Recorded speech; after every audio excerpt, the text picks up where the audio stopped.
João capítulo 4, versos 46 ao 50. Todos encontraram? Digam amém. Diz assim: segunda vez foi Jesus a Caná da Galileia, onde da água fizera vinho. E havia ali um oficial do rei, cujo filho estava enfermo em Cafarnaum.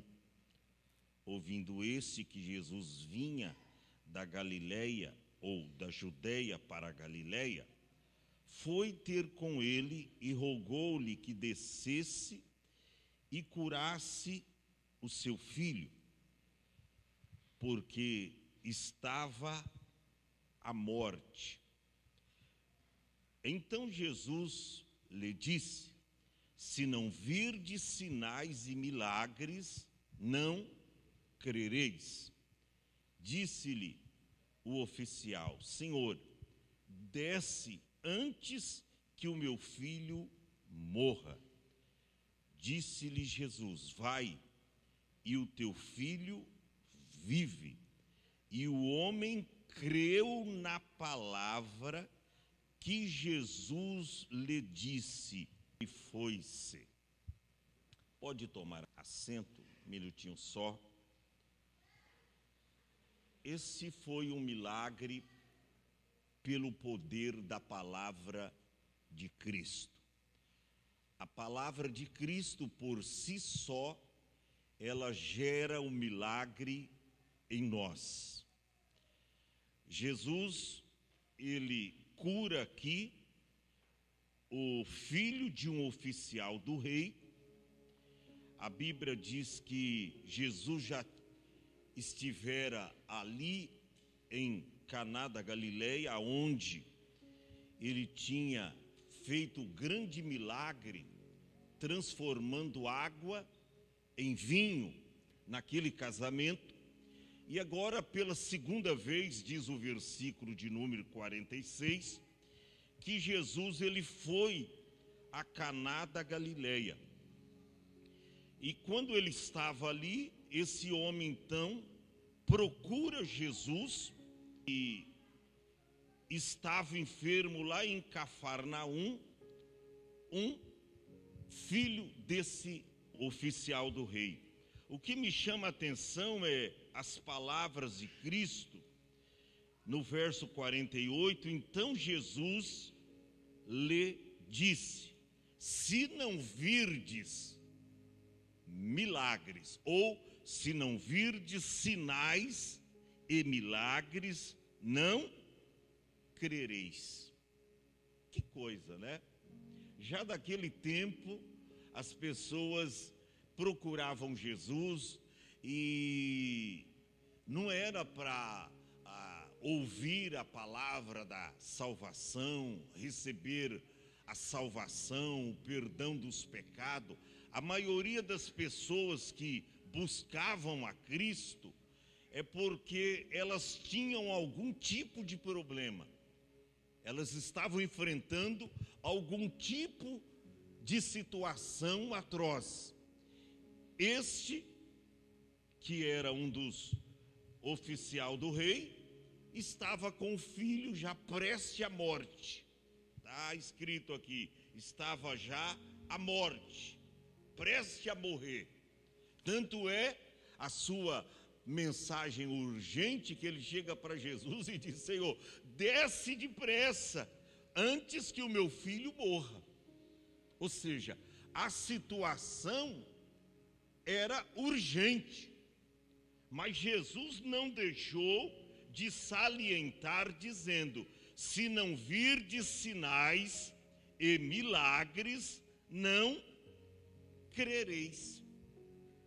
E sabe que a nossa geração hoje não é diferente, e até as mensagens que muitas vezes os pregadores pregam por aí, é aquela mensagem de autoajuda. Nós estamos numa era de pregação de evangelho. Se o pastor, se o pregador não trazer uma mensagem de autoajuda, não trazer uma mensagem que vai falar para o povo do que Jesus pode fazer, parece que o povo não acredita que Jesus está no culto. Ele está no culto, independentemente se ele vai fazer milagres ou não. Mas nós estamos vivendo nesta era de pregação do Evangelho.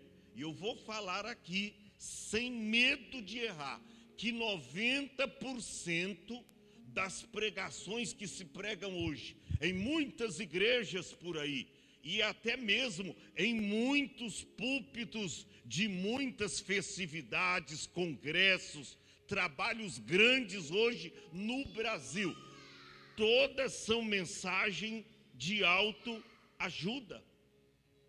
Hoje é palestra de coach, psicanálise, é o pregador usando, por exemplo, 5 frases de efeito aqui para derrubar as pessoas, 5 frases de efeito ali, empurrando a pessoa. Então as pessoas que vão orar pelas pessoas, eu cortei aqui alguns pregadores que eles vinham e quando iam orar pelo irmão ou pela irmã, eles empurravam assim a cabeça e a pessoa caía para trás. Você já pensou se uma pessoa dessa se machucar?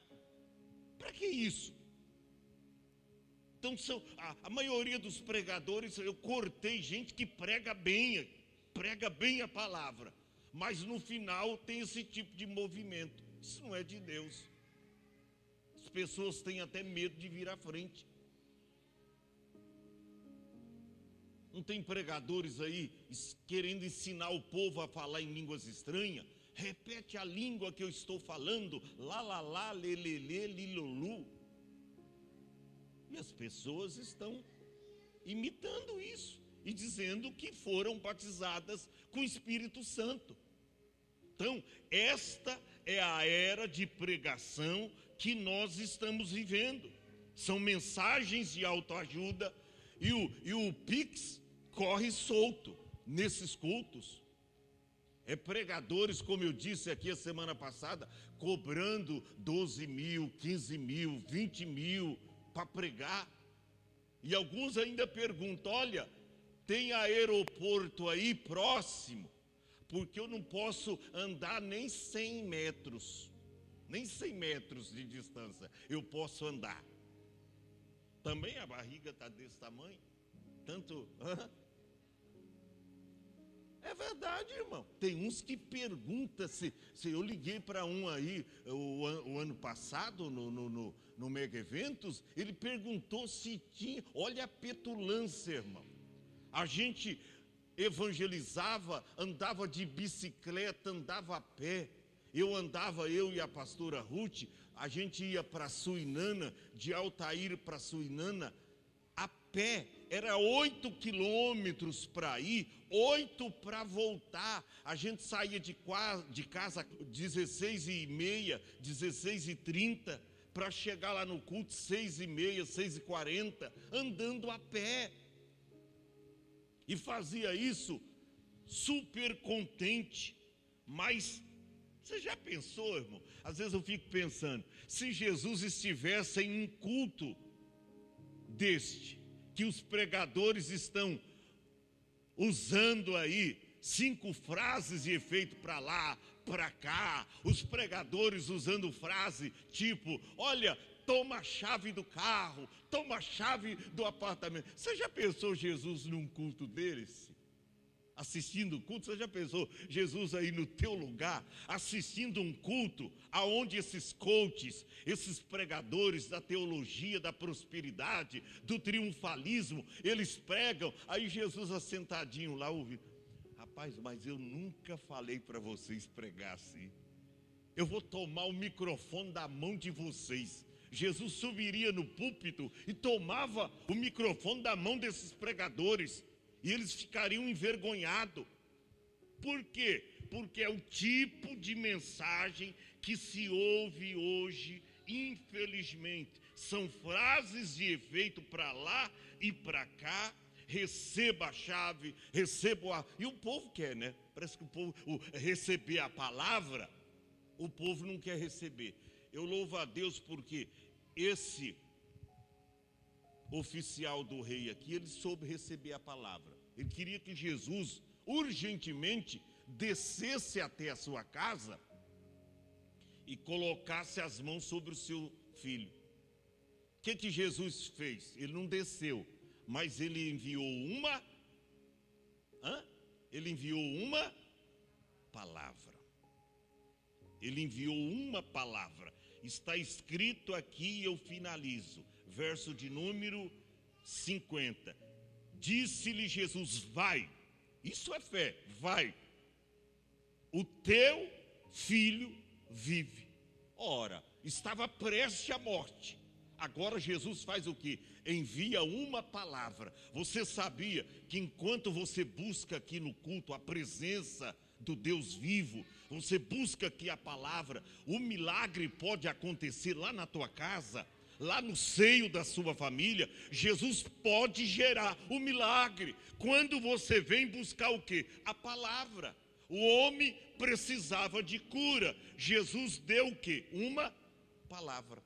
Vai, o teu filho vive. O que diz na continuidade do verso 50? E o homem creu na palavra. O homem creu na palavra. Quando você crê na palavra, o milagre acontece na sua casa, no seu lar, em qualquer área da sua vida. Não importa, até na área financeira. Você está aqui no culto buscando a palavra. O Espírito Santo está trabalhando no seu lar, na sua casa, na vida dos seus filhos, da sua esposa, do seu casamento. O Espírito Santo está trabalhando através da palavra. E o homem foi. Interessante, você vê nas outras passagens bíblicas que